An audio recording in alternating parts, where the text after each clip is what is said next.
What's up, everybody? It's Sunday sermon time. I have on my dress that I wore this morning. I had a brunch date.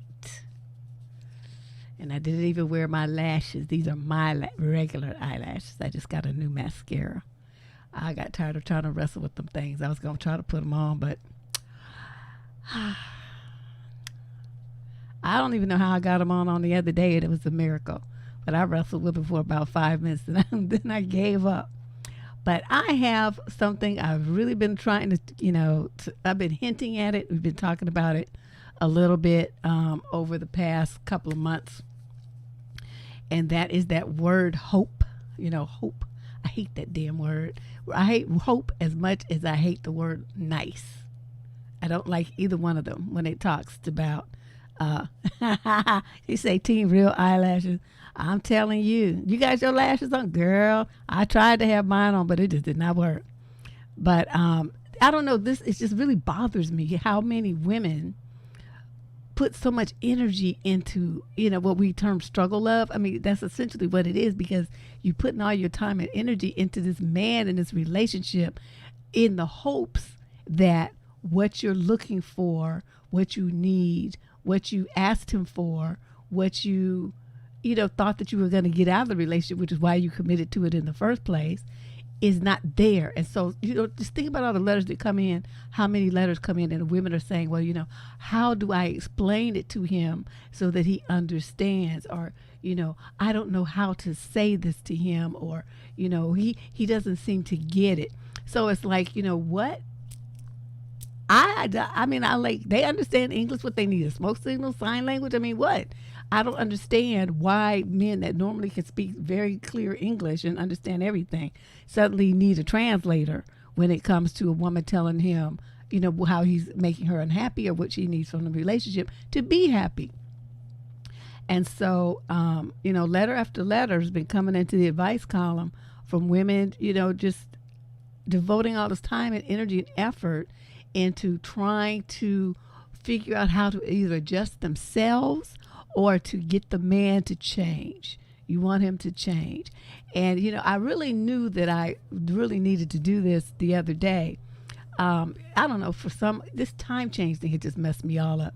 So I woke up at went to bed at 7:30 or something stupid, like I was 8.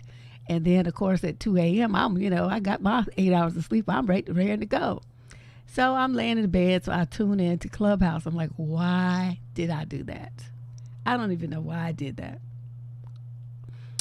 But I did. And so I'm listening, and this girl got on, and she was talking about this relationship that she was in and all the trouble she was in. First of all, let me just, as a side note, say, if you are a young lady and your conversation, your way of communicating is full of,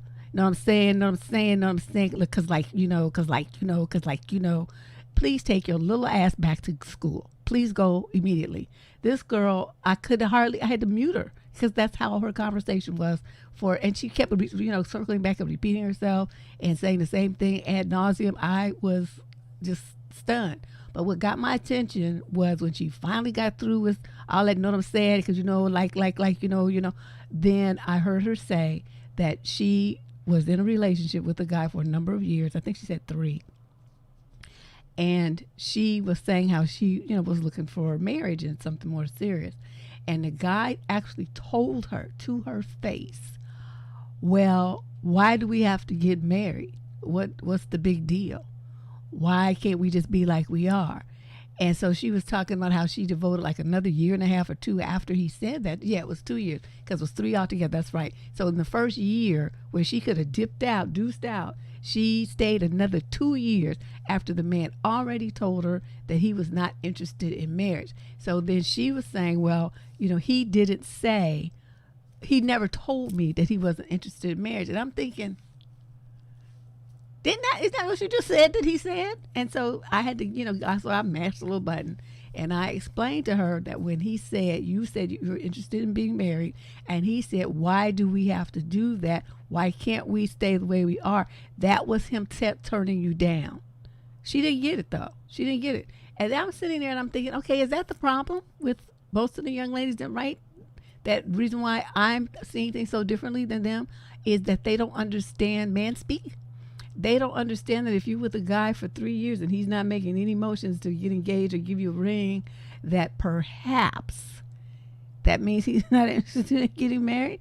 And maybe you ought to just start looking elsewhere if that's what your goal is before you get too much older, your eggs start aging, you start getting into that panicky, late 30s phase where you thinking, oh no, my biological clock, as you spent 15 years with the last guy who told you that he didn't want to be married.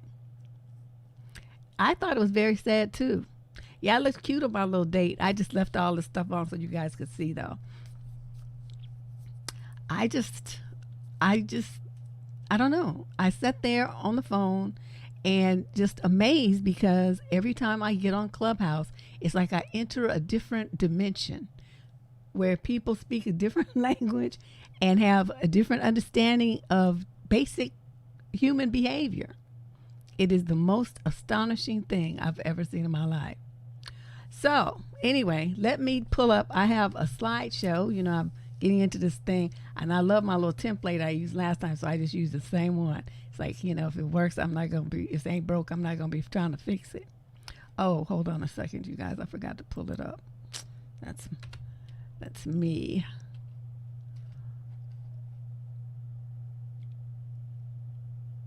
Let me load up my Google.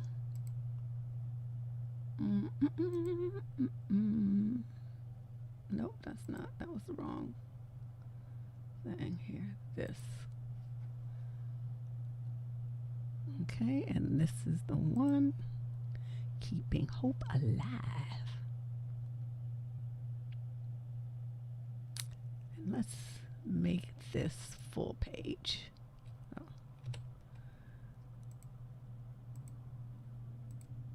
Let me share it first. Get over here. This is so, there's just so much to do here. There's just so much to do. Okay, now I'm going to make it full screen. Okay. Here we go.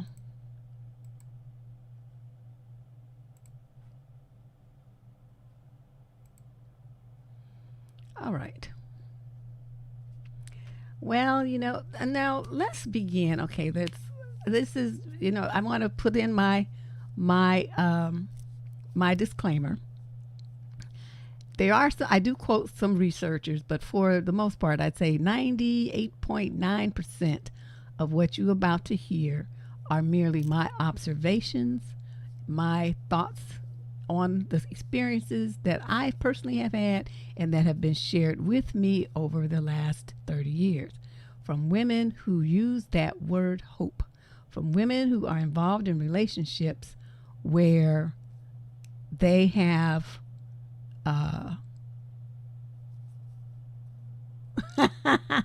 no, that's my adopted daughter.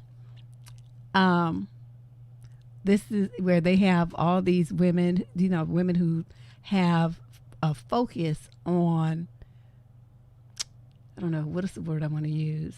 I don't know, overgiving. What do they call it? Being a ride or die, just being there for the man in every possible way that they can while they're not getting their own needs met. So let's go on and talk about today's show. Okay, let's start by defining hope. What is hope? And I looked around, found a bunch of different definitions, kind of mushed them together. But basically, it's an optimistic state of mind versus pessimistic. It's optimistic, where you believe that your feeling of hope is based on expectation of positive outcomes with respect to events or the circumstances in your life. So you have something that's supposed to be jumping off, going on, happening, and you expect a positive outcome, right? That's optimistic and that's full of hope. That's hopeful. It is termed an anticipatory emotion because it's not really based on what you're feeling right now. It's based on what you anticipate will happen. So it's called an anticipatory emotion. The opposites are dejection, hopelessness, and despair, which most people do not want to sink into. They would rather keep hope alive. And I can't say that I blame you. Now, hope, everything that we do, every kind of emotional state should have action behind it. If you're feeling sad, most likely you're going to cry. If you're grieving, same thing. If you're angry, you're going to shout or, slam your hand on the table, slam a door. There's always going to be some kind of action behind any emotion that you feel. For hope is most likely going to be one of these. You're going to wish that something is possible. Right? Wishing and hoping, they go hand in hand. Hope in action also means that you have confidence. You have a trust and a belief that what you anticipate to happen is going to actually happen. That makes you feel good about having the hope instead of being in a state of hopelessness, right? And another way hope is put into action is you desire something and you consider it possible. It's doable. It's achievable. You can make it happen. A synonym for that is to expect. The antonym is fear. And really, when you think about it, hope and fear go hand in hand, because think about it. Okay, you're hoping a good outcome, right? But you're also equally afraid of something, of it not happening or something bad happening. Think about that. Isn't that weird? I mean, when you really consider it, the two go hand in hand. Hope and fear cannot exist without the other. It is most interesting. Like, even as a child, you think about, I hope I don't get in trouble for doing what I did because I knew I shouldn't have done it. And then the fear is, but I'm going to get caught. I'm going to get my butt beat. This is going to be awful. You see what I mean? They go hand in hand. There's no way around it. Now, I put together what I call a fact sheet on hope. You can read along. Individuals with high hopes are more likely to view stressful situations as challenging rather than threatening, say different researchers. I kind of called this section from probably about 8 different websites and reports and studies that I was looking over about hope and the psychology of hope and despair and depression. And, I just kind of culled this information from them, pulled out different little things. Hope is motivational. It's something that helps to initiate and sustain action towards long-term goals. Say you need to graduate from college. You want to go to graduate from college, but you don't have any money, so you have to hope that you get a scholarship, and then you hope that you get the kind of job that you need that's going to give you enough money so you can pay your rent, buy your food, and pay for your books and pay for your tuition. And it keeps you pushing forward because you're hoping to get that degree at the end. See, so that's a positive hope. Because I want you guys to understand, when I'm talking about hope in general, I'm not saying that hope itself is a bad thing. But hope, the way that y'all be involving yourself in it, is. So, hope can keep you going. I mean, it helps you, you leap over tall buildings in a single bound, and you dip and dodge, and you get over obstacles and barriers to your success. You make stuff happen because you're hoping to get that degree at the end, no matter what you have to go through, okay? Scientists say that hopeful individuals have greater control over how they will pursue their goals and are more motivated to find multiple pathways to successful goal attainment. That means if you run into one hurdle at, one thing is dead end here, you'd have no problem making a U-E, going back the way you came and branching off in a different direction. Basically, to me, people who are very hopeful tend to be resilient. They don't let one failure knock them down for the count. They maintain their positive frame of mind. They stay focused on hope, and they keep it moving forward. This is a great thing when you're talking about personal achievement and goals, wealth building, and things like that. It is not a great thing when you are depending on someone else changing to be what you need them to be, and you're putting all your hope into them. That's where y'all make a left turn. And they also said that hope, being a hopeful person, versus a hopeless one, is related to overall satisfaction with your life. Oh, okay, that's good. Researchers also found that individuals who are more hopeful expect to be successful in achieving goals are more likely to experience a state of peace and well-being, because they're positive-minded, right?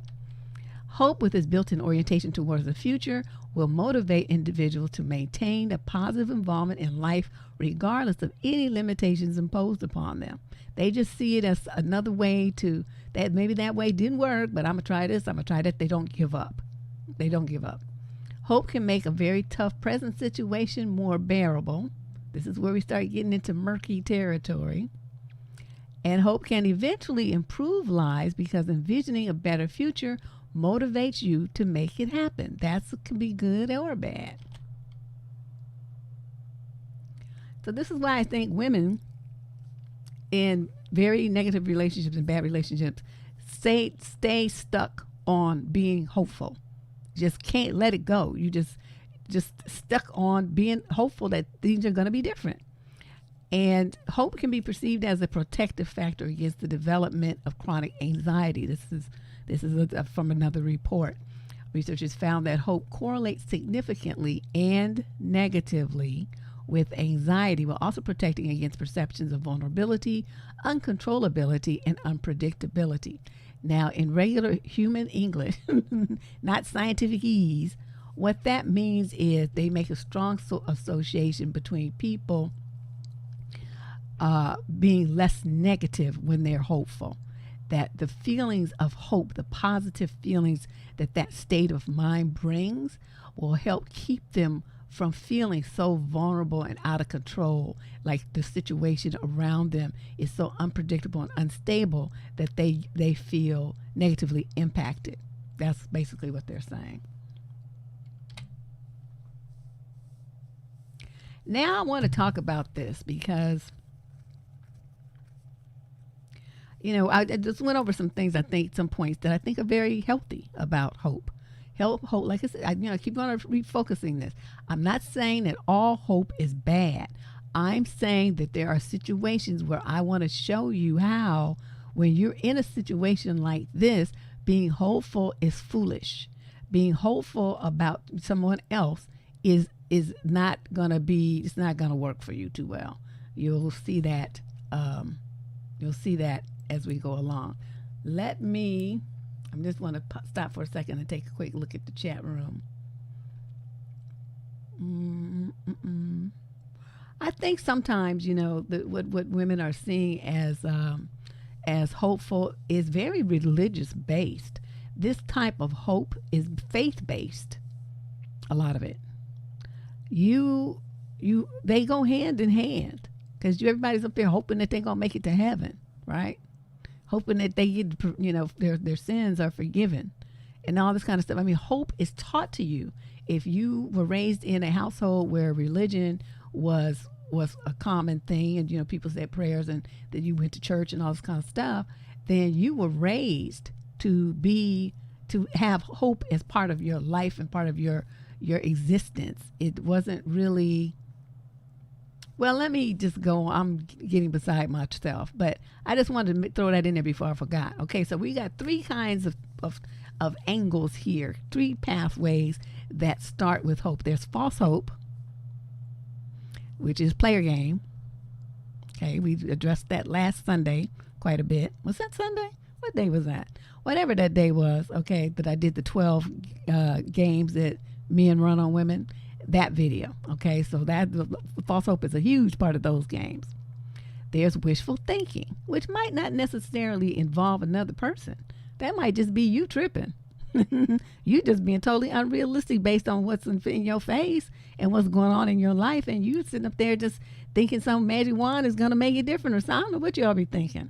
And then there's healthy hope, which is, like I said, based on grounded behaviors, a plan for success that you're actually executing. But let me go through this in detail so you really understand what I'm saying. I can't believe how fast I put this together. That's what happens when you think about it for a long time. It comes together real quick. So let's start with false hope. What is false hope? Okay, you in a situationship. You know this ain't about nothing. It's just booty calls or some retarded stuff. You know there's no future here. You know it makes no sense.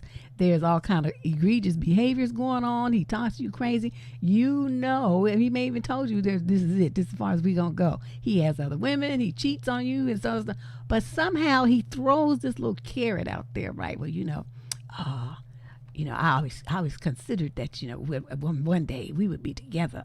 That we would be married and have kids and everything. I'm just kind of tripping right now. I'm just going through some things. Okay. That's some BS and drivel. But something about you, because you really want this dream to come true. You dream about this. You want this man. You want this situation. You want your fairy tale ending. So no matter how awful his behavior is, you keep hope alive. You focus on what he said instead of what he is doing. This is dangerous. You keep hoping that he's going to change, and the things he told you he's going to do, he's going to actually do them, and that the relationship will get better, even though you see no evidence of it happening at all. None. All you see is more and more of the same nonsense, and him telling you with words these things that you want to hear, but he's not doing any of those things. Okay, but you're keeping hope alive. You're keeping hope alive. And when you have someone who's giving you these false hopes and you're lapping it up like it's Kool-Aid, you guys have to understand that the pain that you feel, the turmoil, the confusion, the tears you cry, the lonely nights you spend, all of those are you're just extending all of that agony with being hopeful about a man who in a situation that you already understand is dead. You just don't want to accept it for some reason.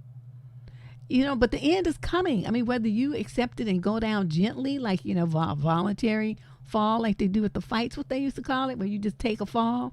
Okay, you could take the fall and you choose how you're going to land and which round you want out in and all that stuff. You choose that.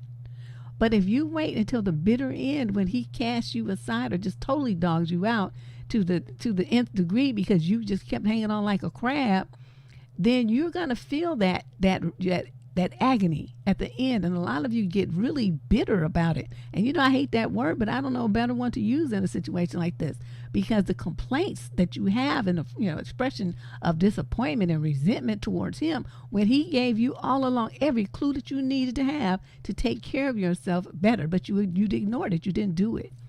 So, I don't want to be like I told you so or anything, but ladies, come on now.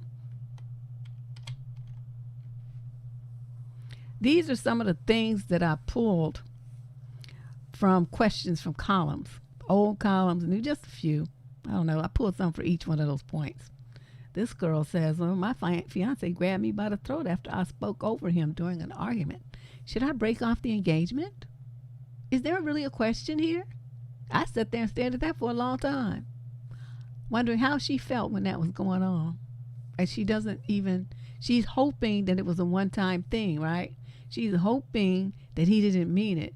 She's hoping that he will tell her he was something, he has some excuse and that it'll never happen again. That's what she's hoping, so they can still get married. Not understanding that this kind of behavior like this, that's an instant wrap, girlfriend. This other one says, after 9 years in a relationship, a woman I know discovered that her supposed partner was 2 weeks away from getting married to another lady. What do you think she should do? I got stuck on the 9 years. Okay, that's as far as I could go. Who does that? Why would you date somebody for 9 years? Wouldn't that be a clue to you? Maybe, possibly, just reasonably considering that man is not interested in marrying you. Now, he might say he didn't want to get married, but that meant you, okay? That didn't mean anybody else. That means he didn't want to marry you. Why do so many women not get that? Well, he said he don't want to get married. Yeah, he don't want to get married to you. So what that means is you deuce out, okay? Because as soon as he meets a woman that he doesn't want to let go, he's going to be married, trust me. The third one says, we've been seeing each other for almost 2 years, and I never met any of his friends until we bumped into one. I then found out he hasn't told any of his friends that he's seeing someone after all this time, which I don't understand. This is very upsetting. Is this a red flag, you think? You think you're a secret. Why would that not be a red flag to you? Do you have a different understanding of a relationship than I do? Every man I ever been with couldn't wait, was bragging, telling everybody, sending pictures and telling, here, babe, jump on the phone and say hi to so and so and this and that. They want you to be a part. They want everybody to know they got you, because they proud that they got you. They gave them street cred to get me. They little chest be all puffed up because they know I'm not an easy one to tie down. So I've never seen a man who wants to hide a woman for 2 years and her stay in a relationship.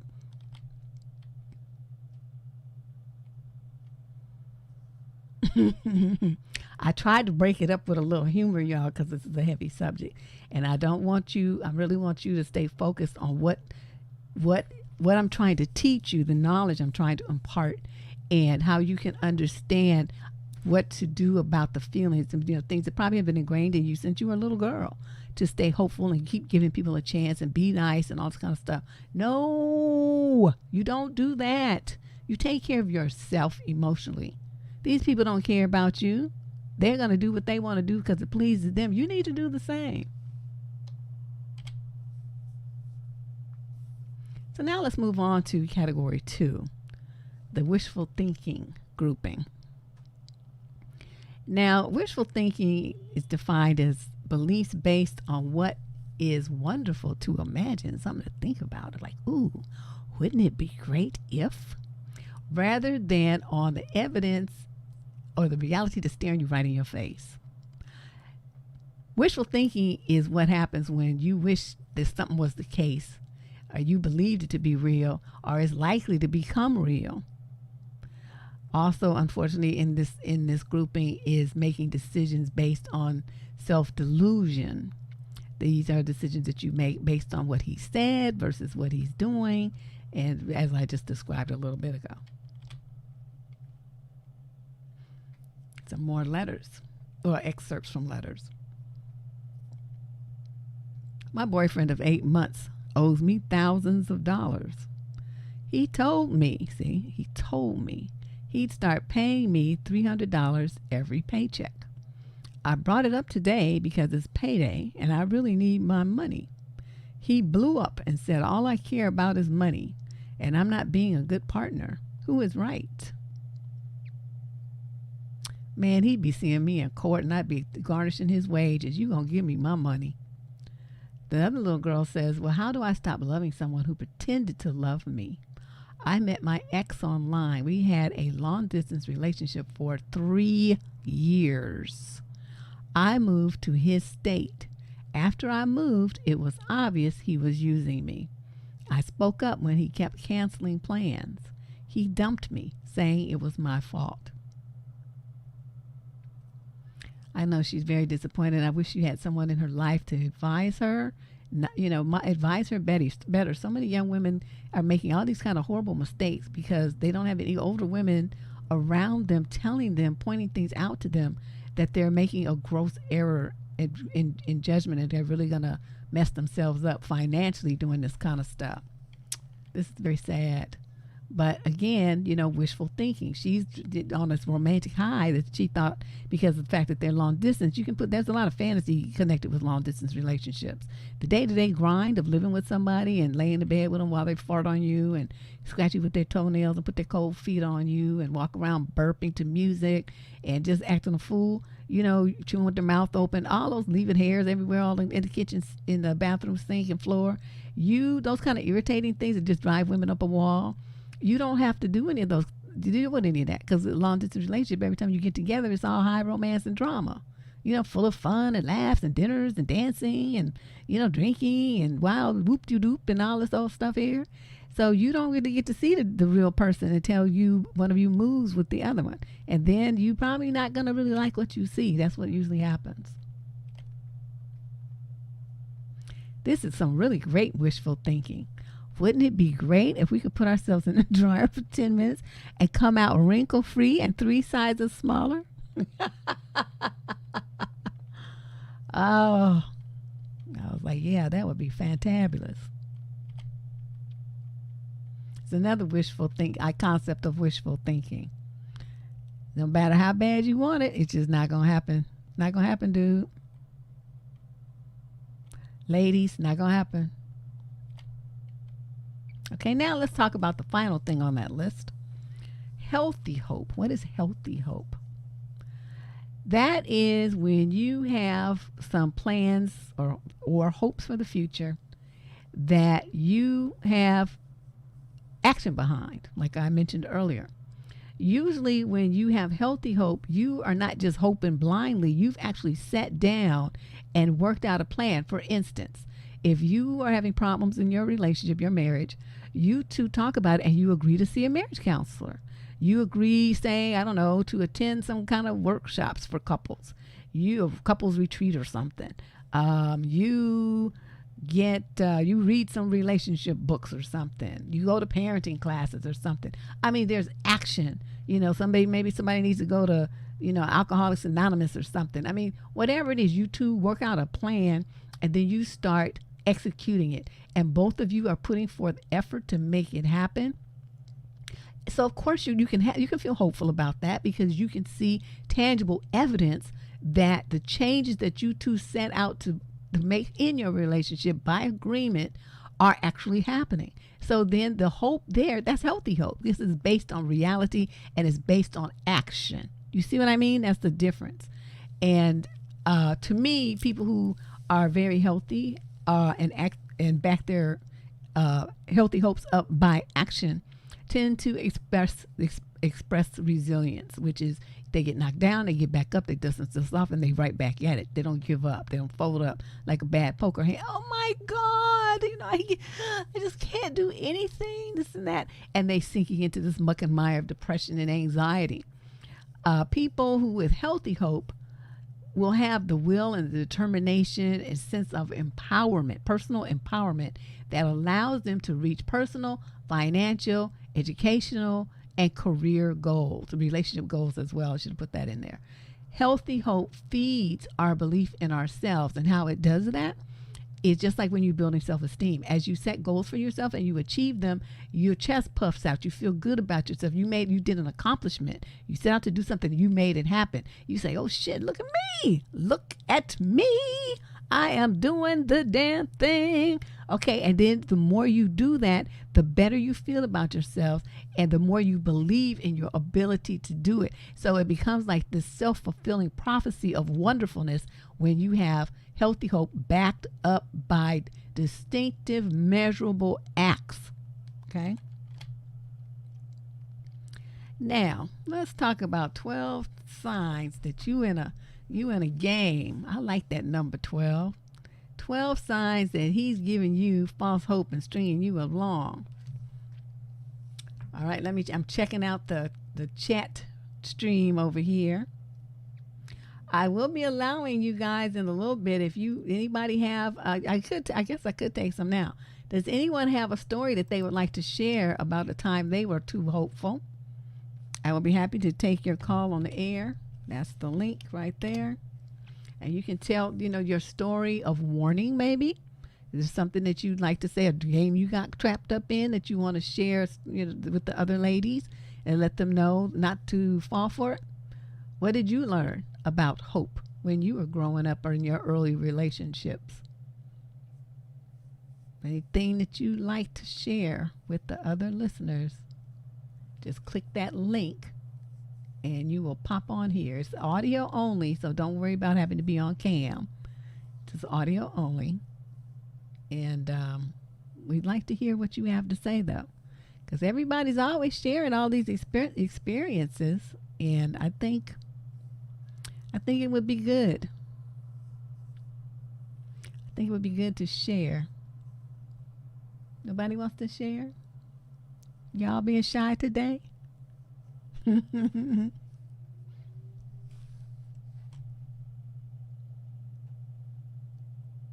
Yeah.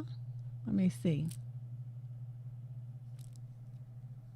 Let's see. That'll show you a comment here. It says wishful thinking allows you to avoid discomfort, stress, change, anxiety, and pressure. It's a lot easier and less stressful to stare at a fake check for $1 million than it is to work hard. Wow, that's kind of deep.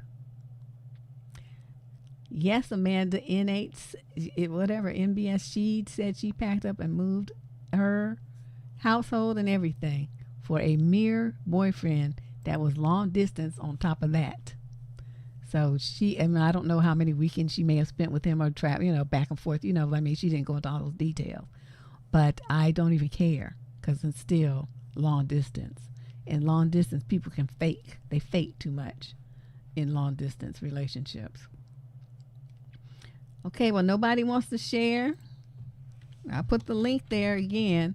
I'm going to do a couple of the 12, and then I'll come back and see if anyone wants to come on to the show. So you can come on and just sit there. I'll be back. I got to go. I only have one monitor now. My other one broke. So I have to go switch back and forth. I can't do side by side right now. I'll get another one this week. All right, so now here we are back to the slideshow.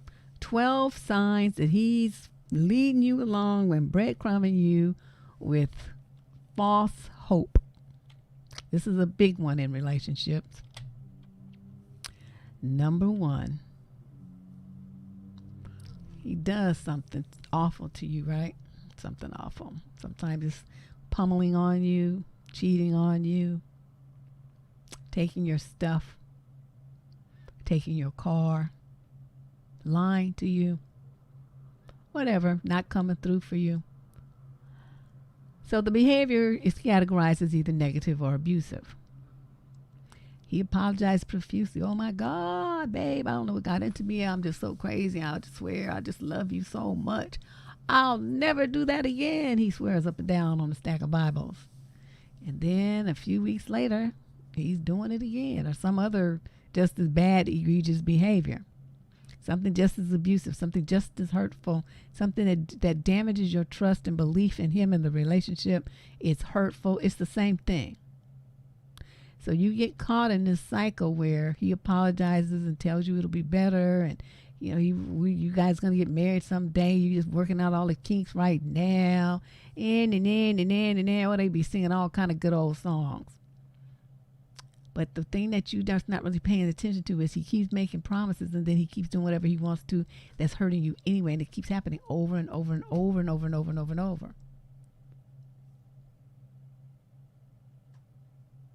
Sometimes, like if it's another woman, he may say, yeah, I'm sorry, babe, I'm sorry, but they never even end the relationship with the other woman. So he tells you he's sorry, but he's not really sorry. He's just sorry he got caught, and he continues to maintain the relationship with the other woman. That's a big one. This happens a lot, and you're hopeful that he'll stop because you want your family to stay intact. You want your children to have their dad. You want your marriage to last. You want your relationship to stay together. You want to keep going forward, so the two of you getting married. You wear your little engagement ring and stuff that means something to you. You want him to stop doing what he's doing, and he says he's going to, but he never does. That's the wrong kind of hope to have. You're not paying attention to what's going on right in your face, what he's actually doing. You're going by what he said. That's a mistake. Number 2 of the 12. Okay, this is a real common one, right? How many times we hear this in the advice column? So he breaks up with you, right? But he still wants to see you, and he calls every so often. How you doing? Let's get together. Oh, I'm going to stop by. I just want to see you, see what you up to, make sure y'all okay. You need anything? Bull crap. Or he wants to be friends, Now he follows you on social media. He likes your posts every so often. He'll make a comment or something. Now, why is he doing all that? He's doing all that because he's still trying to keep hope alive in you. Because if he keeps hope alive in you, then it keeps your legs open. That's what that is. And he knows as long as you are still pining over him and wishing that he would come back, that the chances are you're not going to go out and get busy with some other dude. So should he decide that he wants to roll back through, then you'll still be available because you still thinking about and wanting him. That's the game. That's what they do that. That's why they want to stay in touch with you and be your, quote, friend. That's why I say don't ever be friends with exes. Block them So they cannot interject themselves in your life and run this game on you. The hope game. You be like, if so many of the young girls, like, oh, he called. Would he say that to you unless he was thinking about getting back together? Do you think this means he wants to get back together? You see what I mean? They're expressing the hope right in the advice letter they write. It's sad. That clown's not trying to be with you. That's why he broke up. Number 3. He knows you want commitment or marriage. He knows this. You talked about it. He was full of, oh, yeah, well, maybe someday. Yeah. But every time you want to bring it up, year 1, year 2, year 3, year 7, he has some kind of excuse why it's not going to happen. Some of you make excuses for him. Well, maybe he meant this. Well, he said not right now. Well, maybe he means next year. See, so you make up excuses for him instead of asking him, okay, well, what's your timeline? You don't make up excuses for him and fill in the blanks, but a lot of women do that too.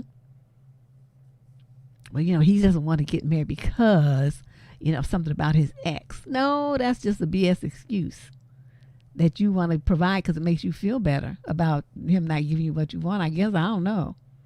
Because I'd be like, well, dude, you're not giving me what I want, so I'm going to deuce out right now and, check you out in another lifetime.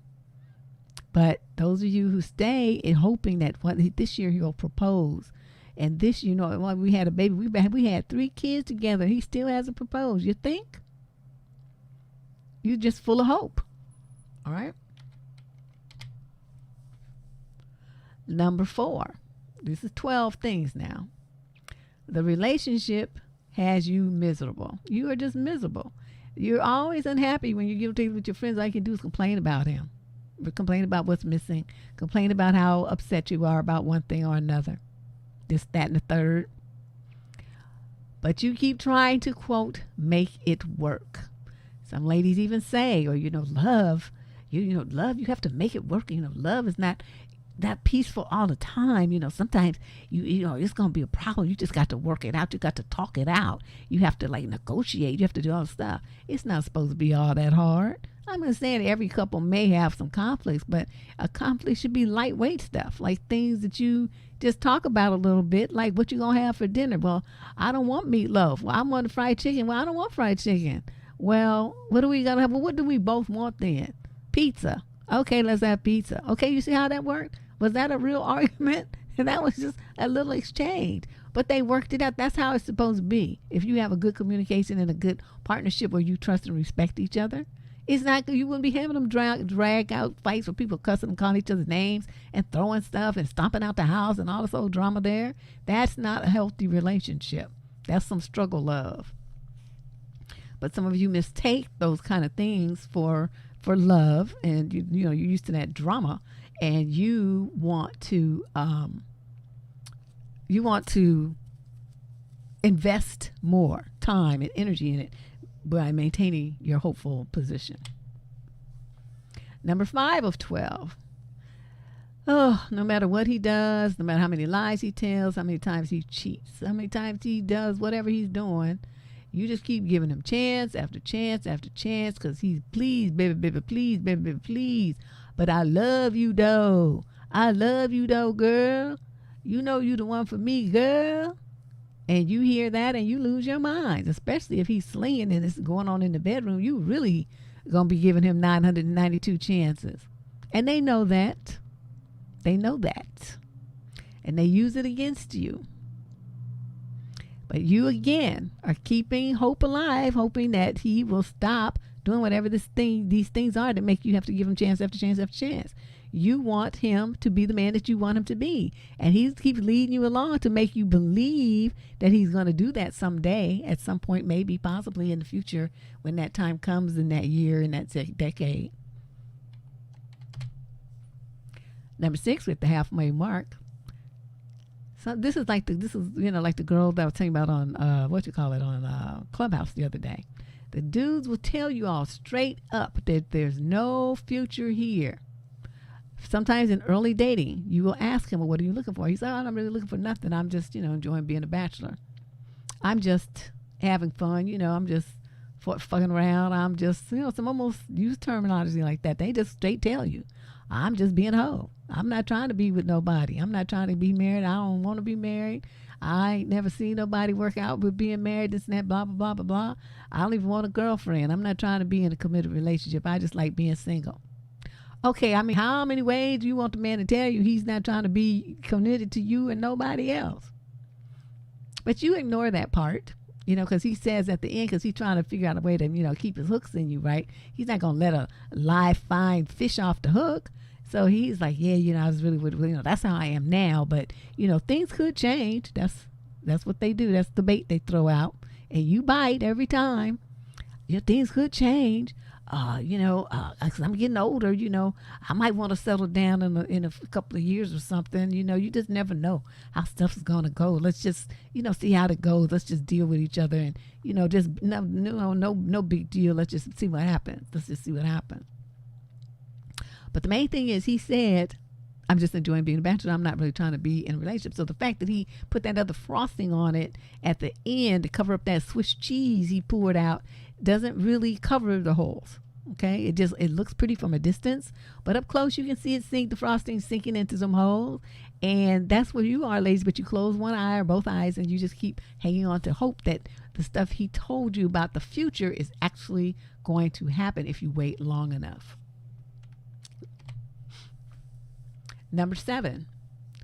Just like the young lady said earlier in the letter, she'd been dating a guy for 2 years and had never met any of his friends, and then found out the hard way that they didn't even know he was dating anybody. What does that mean? That means he's around these friends with this woman, that woman, this woman, and that woman. That's what that means. All the time she thought she was his girlfriend. She was just a long-term booty call. So if he's not bringing you this is deeper than just meeting his family and friends. It means he's closed off his life. His life is segmented. You are in that one little quadrant. He might have his work in another quadrant, his friends in another quadrant, and his family in another quadrant. Now, the friend and family quadrants may blend a little bit, but sometimes they don't even blend. The man is just very closed off, and he's not bringing you into his world. That if you spend more than a few months with someone and you haven't met any of their friends, talked to them on Zoom, none of his family or anything like that, you have a situation and you need to make sure that you take care of yourself and don't get in too deep with this man. Okay? Take care of yourself.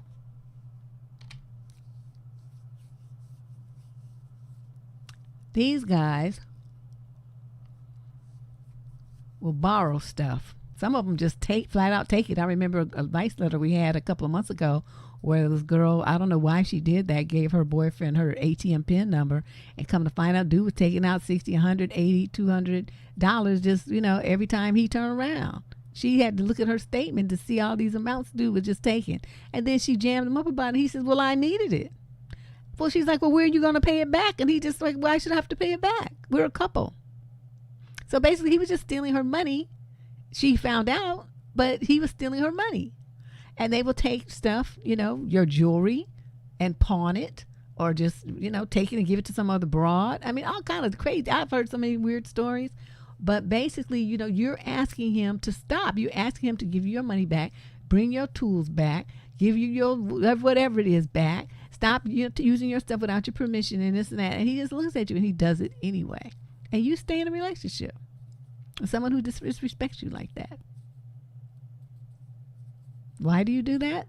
Because he throws in it this is not, you're supposed to be a partner. How we gonna be married? And this is how you act. We're supposed to share stuff, right? All you have to do is say something like that, and you fall right back in line with your little hope cane.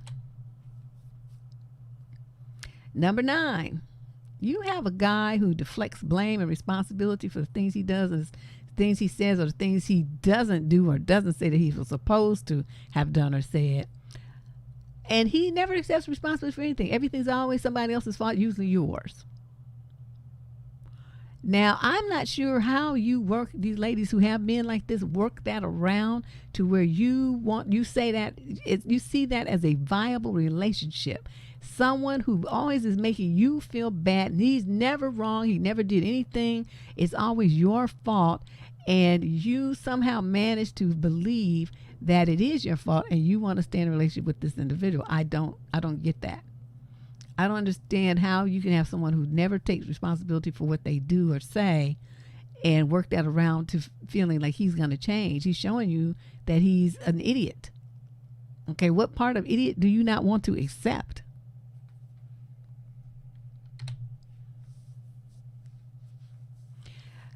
The other kind of dudes that women keep hope alive over, and I also don't understand this, is dudes that aren't really there. Think of all the letters that have come into the advice column addressing subjects of this nature.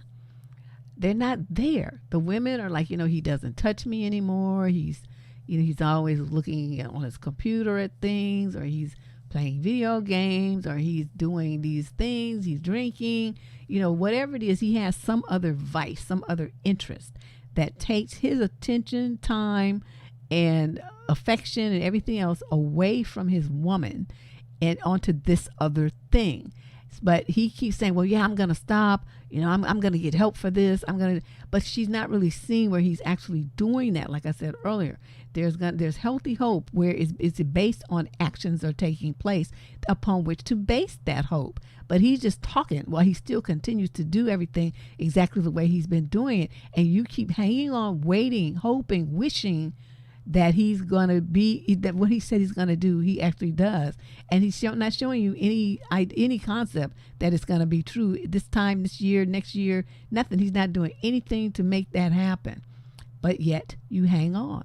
You right here to ask me what you should do or how you can make him understand what you need. The only way they're going to understand is when you leave them. They understand that. Number 11. You got you a man that can't handle stress. He can't handle money. He can't handle criticism. He can't even do chores like a responsible adult. Although a lot of them know how to do the chores, but they fake like they don't know how to do the chores because they want you to do them, or they do the chores so bad that you get frustrated, or so slow that you get frustrated and say, never mind, I'll do it. That's what that game is. They never wanted to do it. So they was playing that, incompetent game so that you'll step in and do it. I wouldn't care if he had to scrub the floor, entire household with a toothbrush. You gonna do it. I'm not doing it. I don't care if it takes you 2 years to clean the whole house and then you got to start all over again. Make it happen. Do what you need to do. That's your job.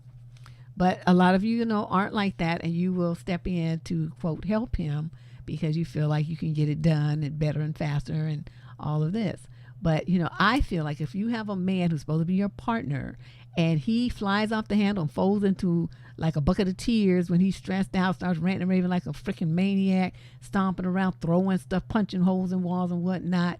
He never has any money. He takes money out your joint account and spends it on stupid stuff. So you guys never can get ahead. Their plans that you allegedly make never actually happen. You keep hoping they are, though. You keep hoping this was just a one-time thing. You keep hoping that he'll go see somebody and handle his stress better.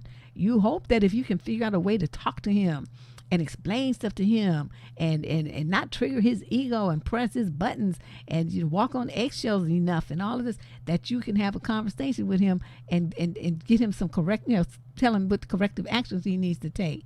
You do all of that stuff, keeping hope alive that this man is going to change and be different than what he has already shown you that he is over and over and over.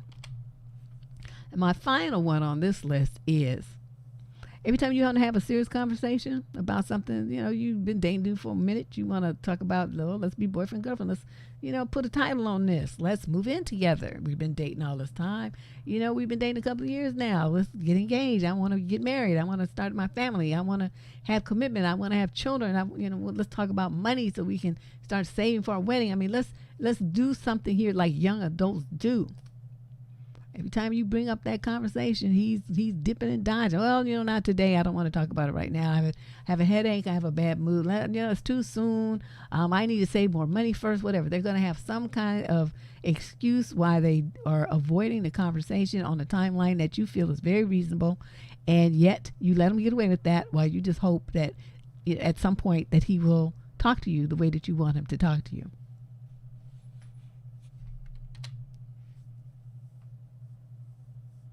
What I got to. This is one of my favorite phrases.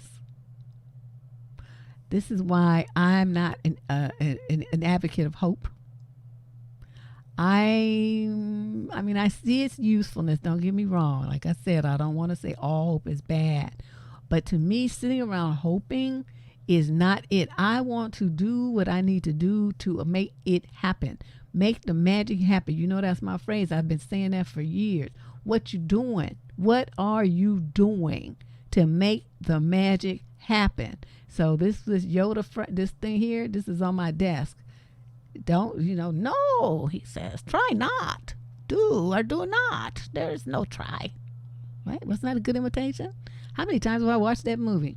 But this is my own personal belief. You're gonna either do it. My daddy used to say, shit or get off the pot. So that means you're either gonna do it or you're not. And if you're not gonna do it, then get up and get out the way and make room for somebody who is. Just don't tie up your life, ladies, with a man who's just going to be wasting your time, having you hold it on to hope and wasting all your youth and beauty, your fertility, everything else, your time and energy, your love on a man who has no intention of giving you back what you deserve to have, which is the same amount of love and caring and concern and affection and love, everything that you're going to give. You need a man who's willing to give you that back. You should not be giving that to them in a vacuum. So you want to know, one thing I wanted to let people understand too, there's a time when you're going to give up hope. Give up hope in a relationship. And these are some of the things I think would trigger when it's time to give up. You find yourself asking your friends and family and of course me, advice columnists like me, for advice over and over. You always ask somebody for advice on your relationship. Why you got so many problems in your relationship? That ought to be a clue that you have a little bit too much hope going on. You spend a lot of time waiting for him to start loving you the way that you need to be loved. For some of you, it's decades. It's a decade or more. You just hanging on. He done had outside babies. You want to be married. He don't want to marry you. Or you are married. He's cheating them right and left and all the kind of crazy stuff that's going on. This one, I made typo for day. Okay, you've been waiting a long time to see your man make the changes that he's promised you. He keeps putting you off. Yeah, babe, yeah. As soon as I get more money, as soon as I get this next job, as soon as I finish school, as soon as, whatever. He always has like another milestone that must be accomplished, which basically puts you off. And the dreams and things that you have, he makes you wait with this hope that he's dangling in front of you. You think that loving him harder is going to be the magical solution. You think showing him dedication, cooking him more, cleaning more, being more freaky, getting new lingerie, whatever it is, you think that the responsibility to making him change is on you for loving him into changing. That never works. It hasn't worked ever, and it's never going to. Men only change when they want to change. And the final one is, they're red flags, but the famous line, you hit with that famous line, but I love him too much, or I love him though, I love him. And so you don't want to change. You just want to keep hoping that he's going to change. The one who needs to change is you. So I think today is the 1,000th. I think this is the 1,000th video. You guys, it's the 1,000th video and on the channel. So now I say it's almost 1,000. Now it is. Okay. Now it is. Unbelievable. So that is my slideshow for today. I would love though to continue this conversation with some of your stories. We got Kiki here. Oh, hold on a second, Kiki. I forgot I got to put my headphones in so I could hear what Kiki got to say.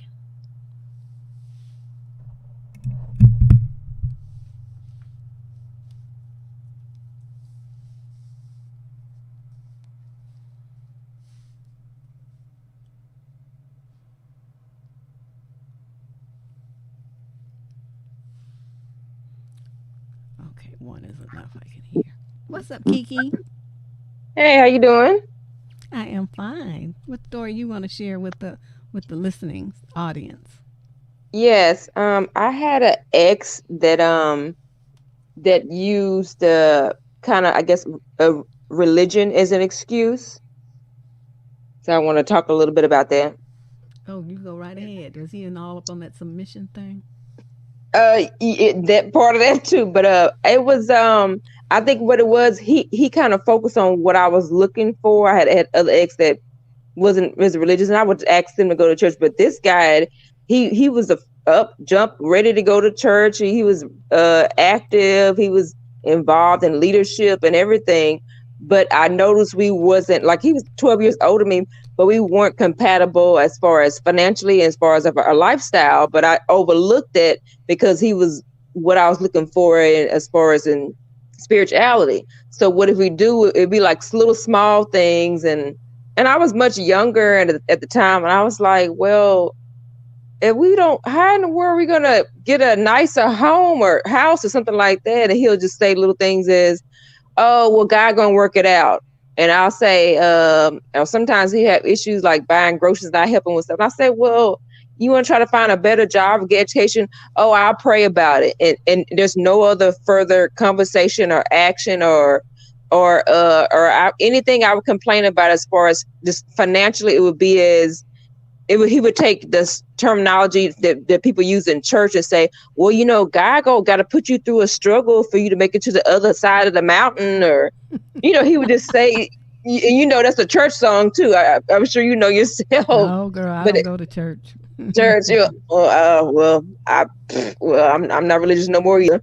But, but it was just like just things like that. And I would just, I wouldn't talk about it anymore because I was like, well, God, but I'm like, he's not making any type of action behind it. And then one time it got so bad when I was saying like, well, how are we going to do this? And it was a real estate property I was interested in. And I was trying to get it before somebody. It was a really great deal. And he said, I look at it, I think about it. And then he'll say, well, there was poor people in the Bible. And I was like, what? I like, what does that have to do with me? I don't want to be poor. Girl, So I just thought that was that fish back. Yeah, heck yeah. And it was just crazy. And I was out, and he, had it was like a job. It paid like a few dollars more than minimum wage. But I'm like, well, you're going to go to school, this or that. And I think I had to like look at myself in the mirror and slap myself in the mirror. And I was like, I was up to probably one night to like 3 a.m. in the morning. He said he wanted to go to school for nutrition, but all the programs I knew of, they were inside the classroom. He wanted to go virtual. So I stayed till like 3 o'clock in the morning looking for an online, like a virtual for a degree that you could do this strictly for at an online college. I couldn't find one. And I'm like, wait a minute. If this is what he want to do, why am I looking for it? And guess where he was? That's what I was just He was in a bed sleep. And I'm up here looking something for him so he can further his make himself some more money. I'm like, ain't this stupid? So I think that was that 3 o'clock in the morning. That's what kind of got me. I'm like, you know what? I gotta go. And I left. Yeah, I'm glad you woke up from that. You was on that hope train. Like I'm Yes. hope that I could help him. I'm a hope that he get a better job. I'm a hope that I don't have to keep giving him money because he gonna get his stuff together. And it looked crazy. And I'm like, I'm 12 years younger than you. Why am I trying to help you?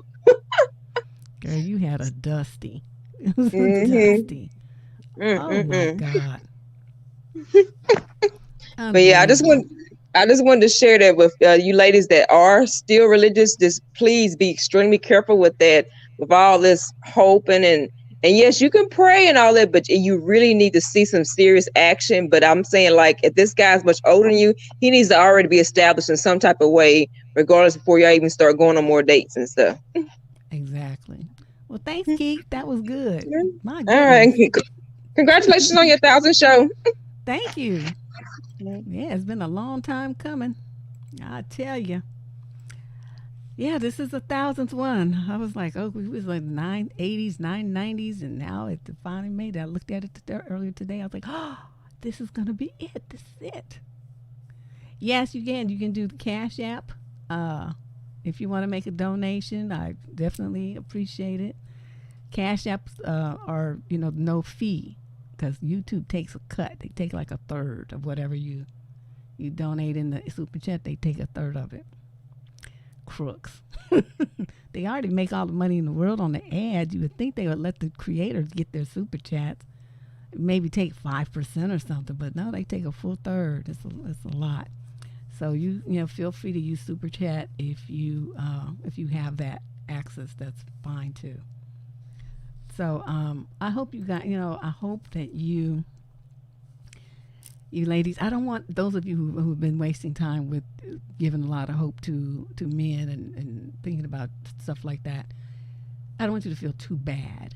Don't feel bad about yourself. Don't be kicking yourself and stuff. The whole point of you coming here is to learn so that you don't go out and make the same mistakes again, right?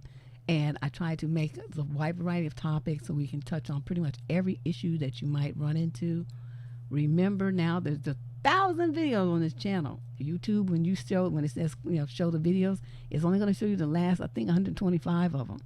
So if you have a specific issue that you want to know about, you need to go to the thing that says search this channel, type in some keywords like self-esteem or why men cheat or liars or verbal abuse or emotional abuse, narcissism, whatever your interest is.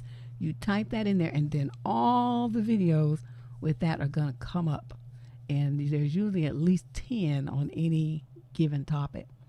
So, you learned your lesson, Kim Chi. There's a lot of information here. If you have a topic that you want to know about and that isn't, that you couldn't find a video about, either write to me and ask for help looking for it, or make a suggestion. survivingdating@gmail.com is my email address. survivingdating@gmail.com. Yeah, honey, 1,000 videos. I remember when I had like 30, and I was like, when I made it to 100, I thought I was doing something. And then it was like 200. Then it was 500. I was like, good Lord, this is a lot of videos. Who has this much to say? Now I'm at 1,000, and we ain't even we gearing up for February. So it's good. It's going to be 30 videos. 50, well, probably with 28 plus January. Yeah, it's probably going to be about 40 more videos by the time we hit the end of February. So, wow, I just have a lot to say. That's all. I just have a lot to say. I just love running my mouth and talking about stuff. But you guys, what do we got coming up? Hold on a second. Okay, tomorrow's not tomorrow. Tuesday. Tuesday is What the Fuck Tuesday. That's our regular advice show. If you want to, it's probably not too late to submit a question. To do that, here it is. To do that, these are the instructions. If you want to send in an advice question to get included possibly in this week's show, you send it in by using the advice submission form in the link in the show description down below. May not make it in this week, but maybe perhaps next week. On December 3rd, we will be doing an advice call-in show. That's where you can either call in or type in the chat room your advice question. Probably super chat is better to do your super chat donation.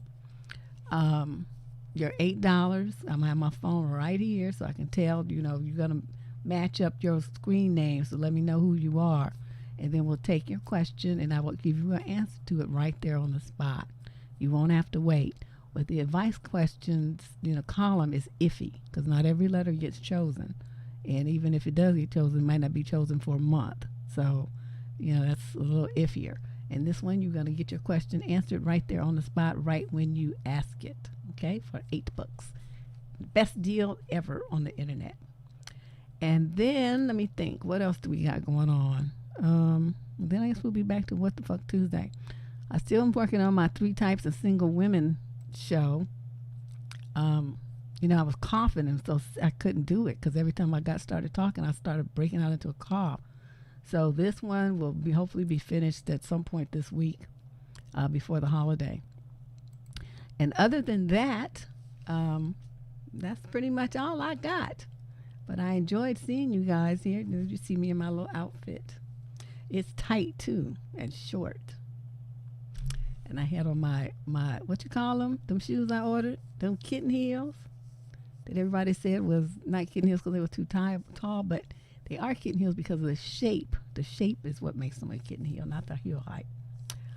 And they're only 2 inches anyway. But yeah, it was interesting. Dude was like all in love and stuff. I'm like, dream on, sucker. Dream on. It's not gonna happen. Yeah, you guys, please hit the like. Please hit the like and share a link if you can. And I appreciate your congratulations on 1,000 videos. This was a feat, I'm telling you. Hey, shut up, Amina. Yeah, this has been interesting. But I will see you all on Tuesday, right? See you all on Tuesday. Be here at the same time at 6 o'clock Pacific time. And like I said, you got time to submit your advice question. Look in the show description down below. If you have a question that you would like to submit for the show, you still got time to do it. You guys enjoy the rest of your Sunday evening, and I'll see you all on Tuesday. Bye-bye.